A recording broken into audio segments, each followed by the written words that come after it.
My name is Mona Morgan Collins. I'm a fellow at the Department of Government, and I finished my PhD that was examining women's voting behavioral patterns after the suffrage was granted. So I called it First Women at the Polls.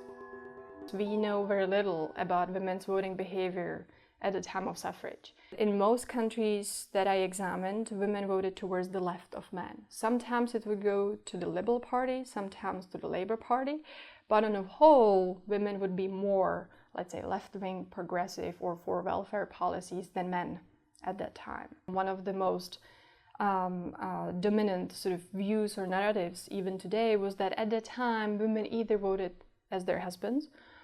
Therefore, there would be no effect on political outcomes or electoral outcomes once you enfranchise them.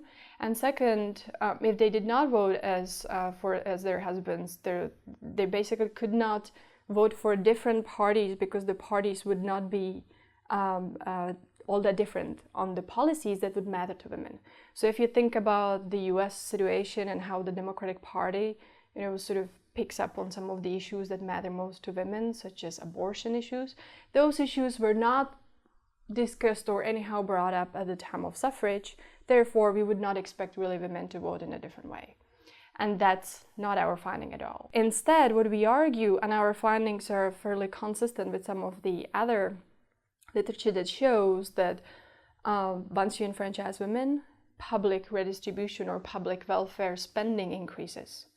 For example, in the US, once you enfranchise women with the 19th Amendment in 1920, child mortality decreases.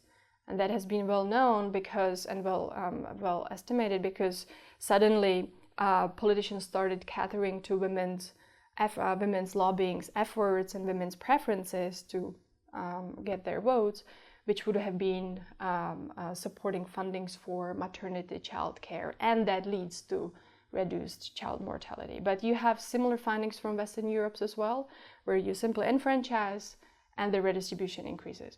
Would public spending happen regardless of female suffrage? Probably yes, of course, but the women's suffrage kind of gave it additional boost.